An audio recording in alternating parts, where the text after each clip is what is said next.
What's going on, guys? Welcome back to another episode of Pokemon Go, and this one we're taking a look at my team report from the recent Boulder Cup. So this episode will include the Pokemon that I chose to bring to make up my team, and then we're going to take a look at each individual Pokemon and break it down. So its type, its level that it was for the Boulder Cup, possible move sets, and then we'll have a quick look at the resistance and weaknesses chart as well. Then finally I'll just give my own personal thoughts on each Pokemon and just give my little rundown of if I was happy with it in the tournament or if I could have probably taken something else. So I hope you guys enjoy, and let's get started. Cheers. So first up is Medicham. Medicham is a fighting and psychic type and can be used at level 40 in the Boulder Cup. It has 3 weaknesses, 0 immunities and 2 resists as shown on the type chart on the left hand side of the screen, and also has decent stats as you can see on the right hand side of the screen. Now, while Medicham's stats don't look too impressive, one thing you need to keep in mind is the fact that Medicham can be at level 40 for Boulder Cup, so it brings him up to the playing field a lot more evenly. I chose to run Psycho Cut over Counter as the fast move because it hits other fighting types well, and it also charges up charge moves really quickly. The 2 charge moves I decided to roll with were Dynamic Punch and Ice Punch. Dynamic Punch charges up pretty quick and hits really hard and also benefits from stab. Then Ice Punch is a really good coverage move that can hit grass types, flying types for super effective damage, and also the energy required to set it off is really low, so you can normally get off a couple of Ice Punches to your opponent's 1 charge move. I feel like Medicham was probably my strongest Pokemon in the competition for the Boulder Cup. It did really well. I tend to bring it in later on in the match once the shields are down, and that Psycho Cut charges up the 2 charge moves really quickly. Biggest problem with Medicham was the usage of Skarmory in the tournament. Skarmories were everywhere and could really put the hurting on Medicham. But where it excelled was with its typings. The coverage of the fighting move could take out Steel and Rock, and then the coverage of the ice type attack would be very good against Brelooms, and you could also use it against ground types, so like this Claydol here on screen. Overall, I feel like Medicham was a very good Pokemon. It could clean up matches very well. As long as you could sort of waste your opponent's shields, get them out the way, Medicham could just run riot after. And also Ice Punch does catch the odd person off guard here and there, so all in all, very good Pokemon for Boulder Cup. Alright, so next up is Breloom. Breloom is a grass fighting type and is used at level 20 for the Boulder Cup. He has 6 weaknesses, including a double weakness to flying, 0 immunities and 6 resists. The move set says Counter for the fast move, Dynamic Punch and Seed Bomb for the charge moves.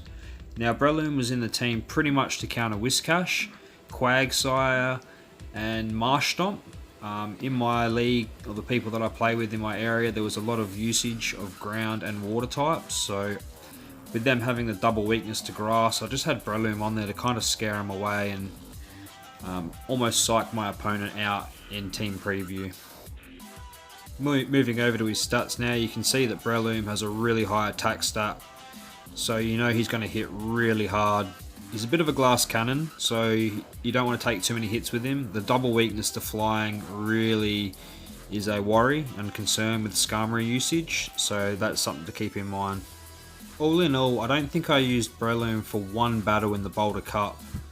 I would have actually preferred to replace him with Skarmory. I didn't have a good Skarmory at the time, so I didn't have one that I could use for the tournament, unfortunately.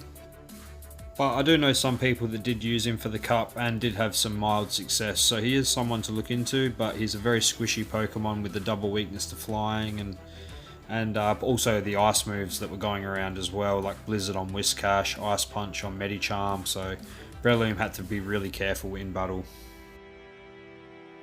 Alright, next up we're going to take a look at Camelrupt. Camelrupt was a pretty interesting choice. I had him in there just as a hard counter for Skarmory. I went into the tournament with minimal to no testing on Camelrupt and found out pretty early in the tournament that he wasn't going to be too good. I didn't have a spare fast TM to get the Ember fast move, which would have been more ideal than Rock Smash, so that possibly could have hurt him a little bit. But just taking a look at his type chart, you can see that he's a fire ground Pokemon. He's going to be level 23.5 for the Boulder Cup. He only has 2 weaknesses, but one of them is including a double weakness to water. He's immune to electric and has 5 resists. So taking a look at his stats now on the right hand side of the screen, you can see attack is his best stat. However, he's pretty mediocre. He's a low level for the cup.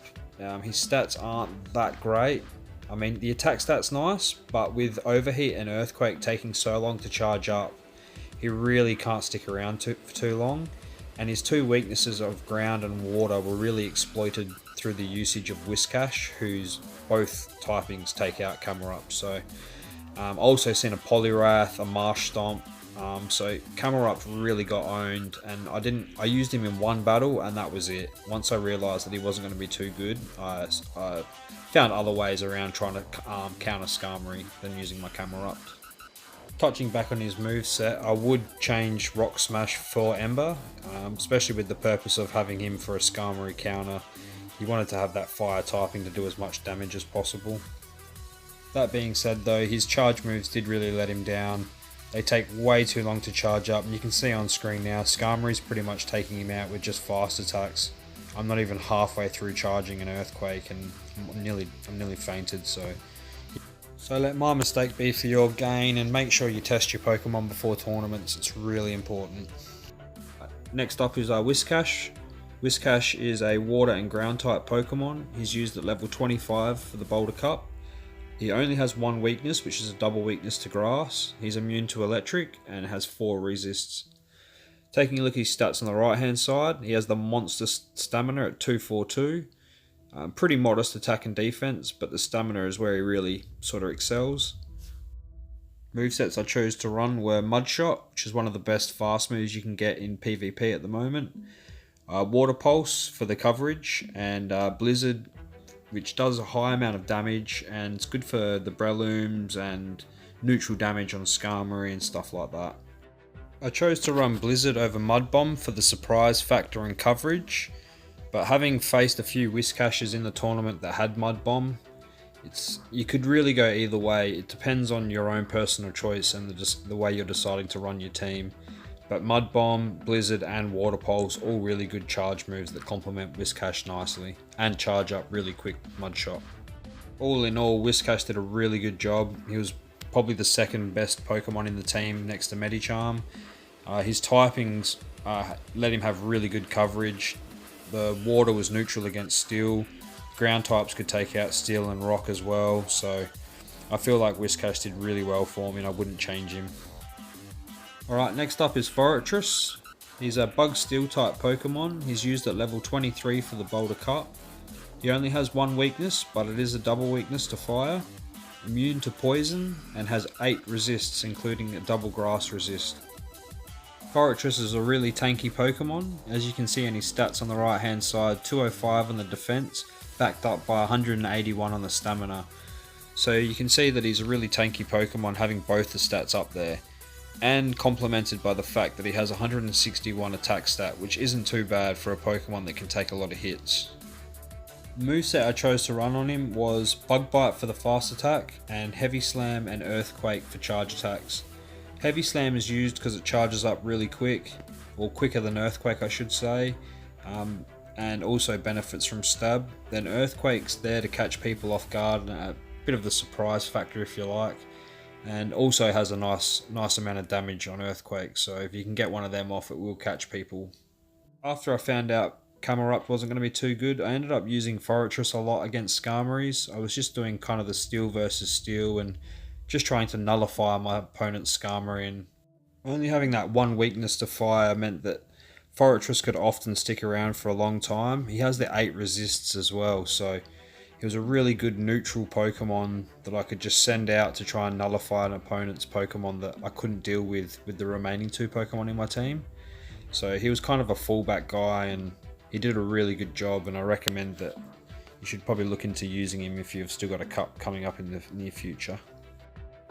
Alright, last up in the team is Magneton.